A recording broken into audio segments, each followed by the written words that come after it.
When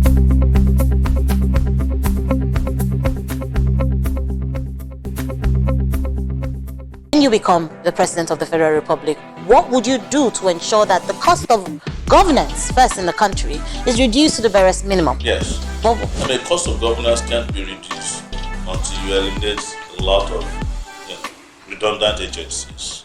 As Nigerian democracy enters into a new dispensation come 2023,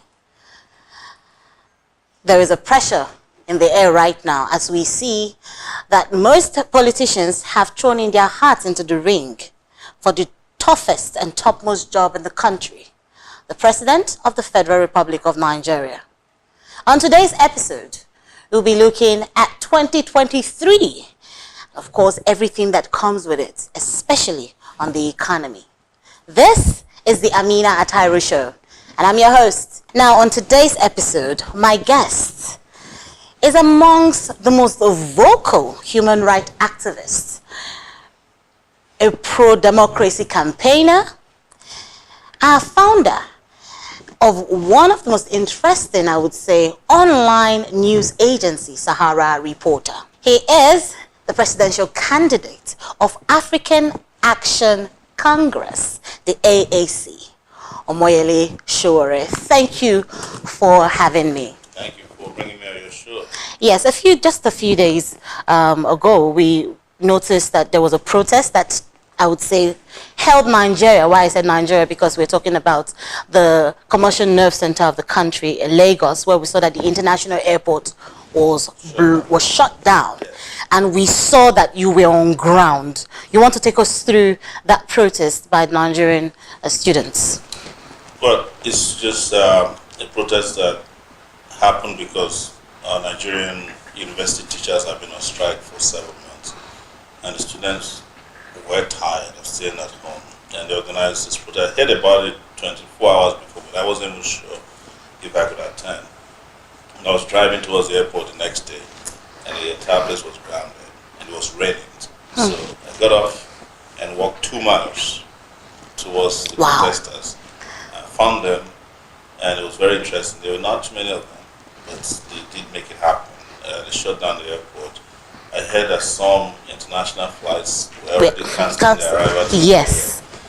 So many of the big people also could not leave. So I participated very briefly in it because I wanted them to own the protest.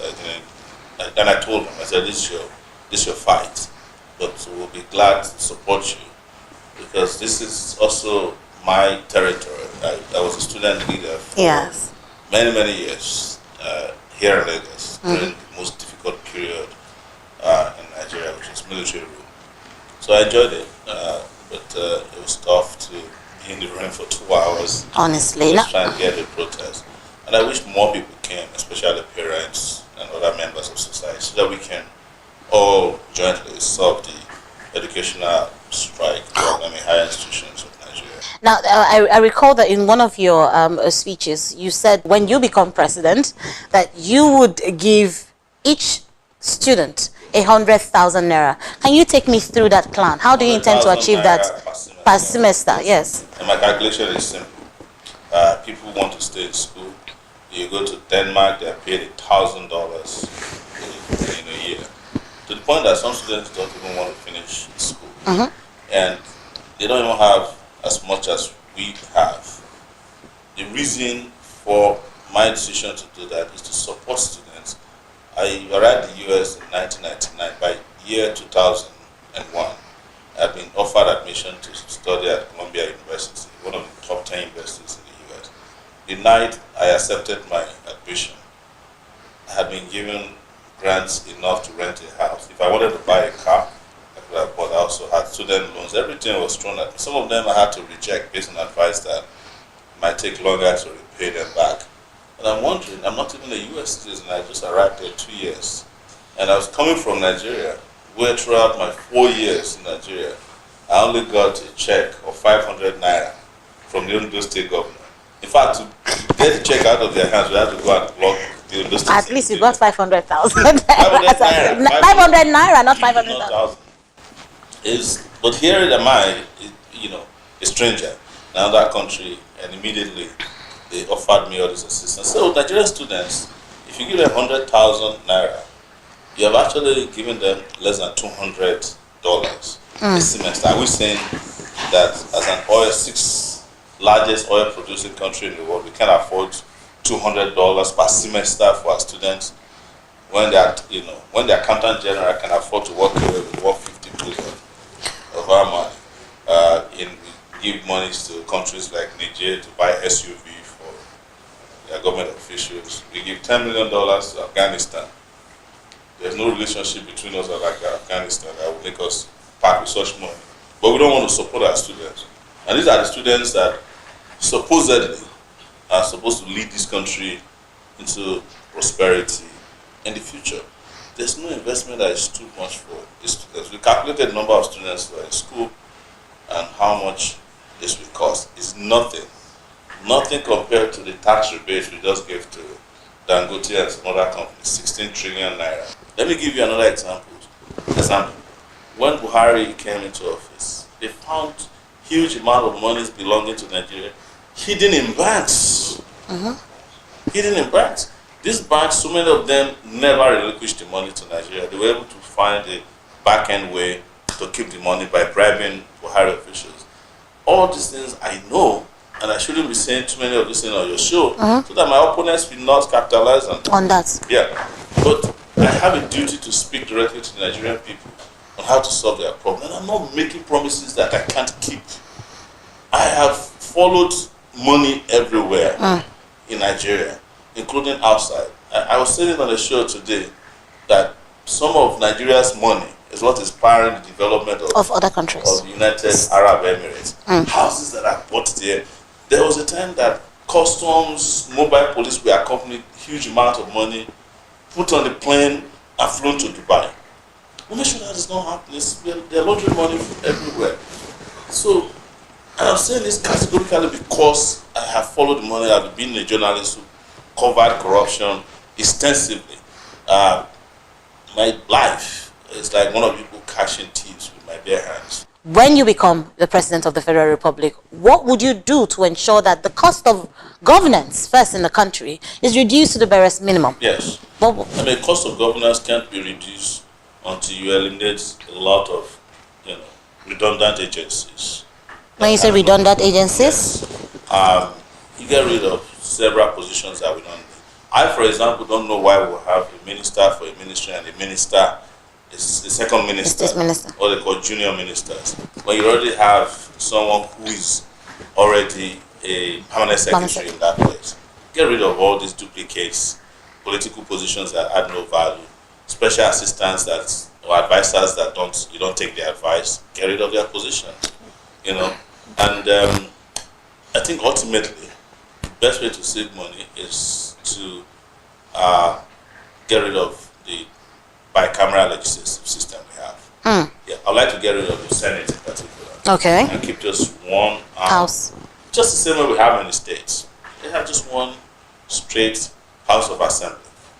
Let's have a House of Representatives in Nigeria, and not have a Senate where former governors spend their life retired. I mean, that's the retirement homes of governors. You're already paying them like humongous and criminal pensions. You now create another avenue for them to retire, and they contribute nothing practically. They don't go to work as many times as even regular workers go to. And guess what? Their take-home pay is 14 million naira a month. A month, yes. Lecturers in Nigeria who are in strike today are earning between 450,000 naira a month. But I mean, and 600,000 naira a month. Do you know how many years they have to work before they get to 14 million? An average of 8 to 10 years before they earn the salary of a senator in 1 month. Quite a number of people have asked the question, and they want me to pose that at you, to say that they are of the opinion that the politicians may not necessarily be the problem of our country, but the Civil Service Commission. Because when we also look at the Civil Service Commission. There are civil servants who are there, and I don't like to call them civil servants, I call them evil servants. And these are the people who teach the politicians some ways to even hide money. But the politicians are the ones elected to run Nigeria, not civil servants. And if the politicians are not part of the game, the civil servants cannot get away with it. So these are, these guys are working together. They collude all the time. If that is not happening, trust me, Nigeria will not be the way it is now. There are civil servants everywhere in the world, but there's nowhere in the world where civil servants get away with blue murder like they do with Nigeria. And it's because the politicians collude with them. Okay, so we're going to also see the ways you'll be able to actually stop that from happening after we return from this quick break. The world is changing, business is evolving, a shrinking workforce. The polity is starting, billions spent, yet insecurity persists. How can you live in a world and not be curious about what is happening around you? Why is happening? Where is happening? And how can the narrative change?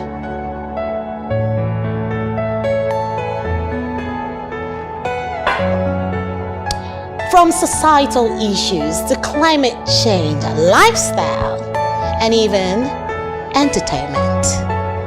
So many unanswered questions. Join me in finding answers. This is the Amina Atairu Show. Are you all my personal dreams? Thank you for always staying tuned. I'm still with the presidential candidate of the African Action Congress, the AAC. I'm talking about Omoyele Sowore. And we're still looking at Roadmap 2023 and, of course, how we can make the government right now unattractive. And some say we need to actually look, by the way, of the Civil Service Commission. But he believes the politicians should actually be the one held. They're the ones elected to run the country. Civil servants and evil servants. So there are some people who do their job, so I can't just put all of them in the same basket. Are there to collude, and we can always take care of them if the politicians are doing what they should be doing. I was talking about National Assembly. Yes. Look at the number of assemblymen or lawmakers we have who are just contractors. They're there. They don't even hide. Their companies are the ones running shows that involves like conflict of interest. You have some of them who go around ministries and they say they are doing investigations. There's just plain extortion from those ministries. So sometimes to get the budget passed, you have to give so much money as bribe to these men. Why do we have them around? Why don't we just start cutting costs at that level?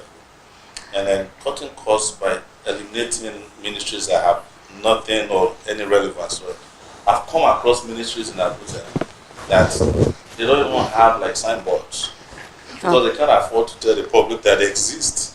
Some of them you walk into the ministry, everybody there is asleep and they close by 12 noon. Some don't even come to work at all, but they're all getting paid. But the bigger problem with the cost of governance is the number of ghost workers we have. One ministry just said, I think it was the secretary to the government, they just weeded out 54,000 ghost workers. Yes. You understand? Of which the most ghost worker in Nigeria has not been weeded out as president. Man doesn't work. I don't know why we keep him there for this long. That's the president now. But on the side of the civil service, where there are fake workers, ghost workers, technology is a solution to resolving those things. Go to all the ministries in Abuja. Make sure that you can't enter your office if you don't put your finger on it. If your finger Clock in, clock is out. not recorded in the database of workers, you can't enter any ministry. You can't even enter the building, except you are given an appointment to come. That's where technology will happen and will be used. Even the payment of salaries. I will ensure that this Naira that they are talking about, which is technology, blockchain technology that we know a lot about, Yes. will be used in the payment of workers. So if we wrongly pay you, we can track the money. I will get rid of paper. I still go to places in Abuja, including our courtrooms, to do any payment. They still have to write down your name on a paper. All these things are ways and means of wasting money. And the moment you use technology a lot, you can get rid of a lot of redundant positions anyway, and pay people off to just retire early. Because I won't put people out in the market without adequate compensation.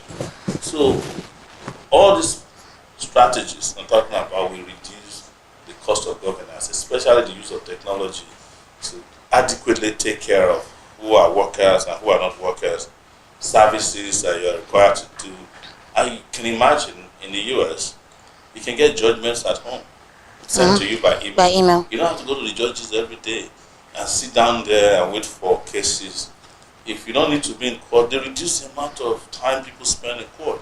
We should be able to file cases from home. Now you instead of going to court and lining up in the registrar's office and everybody's on top of everybody, that is not effective delivery of service. If you want to go and get a driver's license, you can file for it at home, and the day you are supposed to go, you get a tag, you get there, you get your driver's license and walk away. It's a revolving door of service. But here, we are stuck in the past because the place is run by old ideas. Now, how do we move forward, in the administration, having you as president come 2023? Now, there are a lot of concerns when it comes to political candidates and elections in the country, where it seems that if you don't get, quite a number of voters, I would say, from the northern part of the country, it's hard for that person to emerge as president. How do you intend to attract the northern voters? So I would say with some certainty, our vice president is a credible candidate from Kano, for instance. Yes. And we think he can attract a lot of voters from there. Kano, because Kano has always been politically different. It's Kano that accepted someone like Amina Kano, who was fighting for the interests of the poor. So we have a number of northern states, we have a number of interest groups that we had been associated with and fought for, who have been victim of this current regime, who are also very willing, who have indicated to us that they will vote en masse. Some of them have up to 10 million members. Now we can't tell on election day who will vote and who will not vote for us. But that looks good for us. Okay. The other thing I want to say is that the North is not as backward as people think politically. They can think for themselves. I, for instance, in 2019, had more acceptance in the North than I had in Lagos. Everywhere I went to the North, and I traveled to almost all the northern states except Borno and Yobe, because we couldn't get police protection. Yes, because of the insecurity, yes. Everywhere I went, I was well accepted. You ask, why is it that it didn't reflect the number of votes that was allocated to us by INEC? It was because that was not an election, and I've been saying it everywhere. So these Northerners also want a better life. Contrary to what they want to make you believe, they are elite. They want to go to school. Everywhere we went, I can't forget, all the women were shouting, we want Makaranta. When I had asked what's Makaranta, of course I did my NYC in the North. I said the school. They were not asking us for money. We went to some other parts of the country where you thought people were politically savvy. They were asking us for money.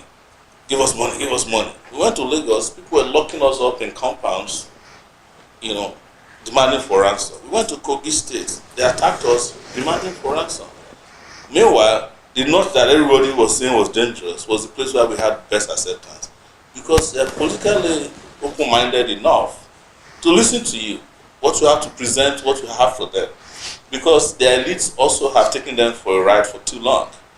So sometimes, contrary to what we think, the North is actually a more open place. Of course, I cannot discountenance the fact that religion has a role to play in the North.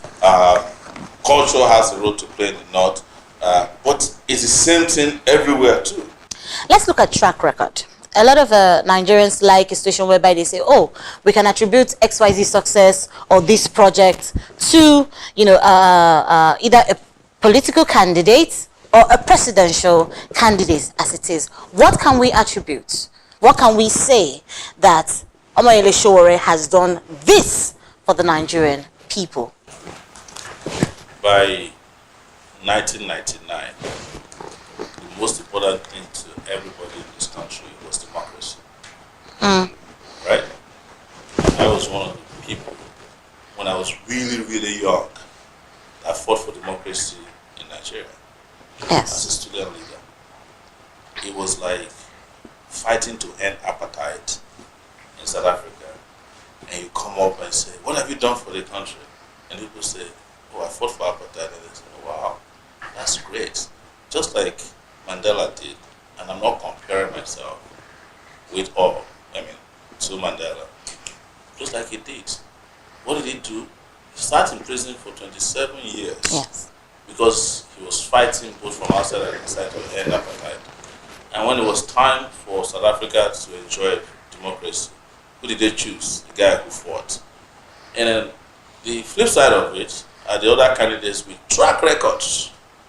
In fact, the other candidates had managed states in this country for 2 times. One was the vice president for 2 times.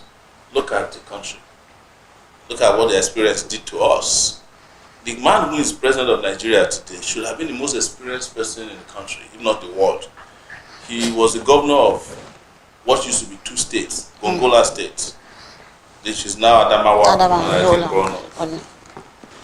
He was Minister of Petroleum Resources, or was it Commissioner they used to call him.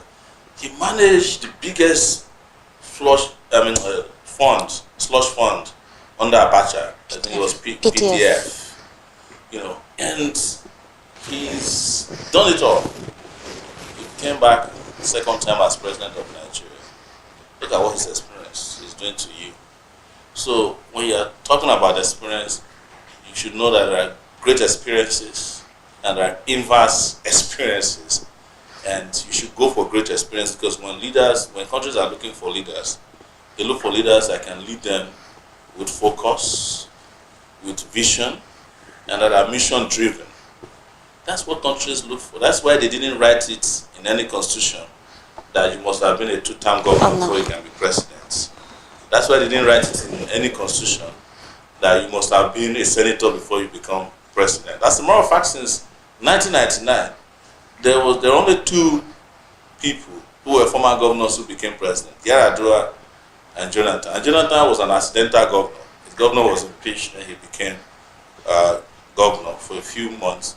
And then he was vice president and became, by default, president when his president died. Otherwise, there's nobody else who had passed through all the stages. But if you want to even go in the direction of saying, well, you must have been local government chairman before, and then you are governor and you are senator. That means that the only person who is qualified amongst us is Atairu. Because he's naturally supposed to be president. And please, in editing this, don't claim that I endorsed him. Because he's one of the old people that must not be allowed to be near the seat of power, who ruined this country during their own time. But I just want people to use logic and let's all use our senses to not, get these arguments, or this conversation mangled up in the inverse logic of you should have a class captain. As a result, you can become a principal of a school.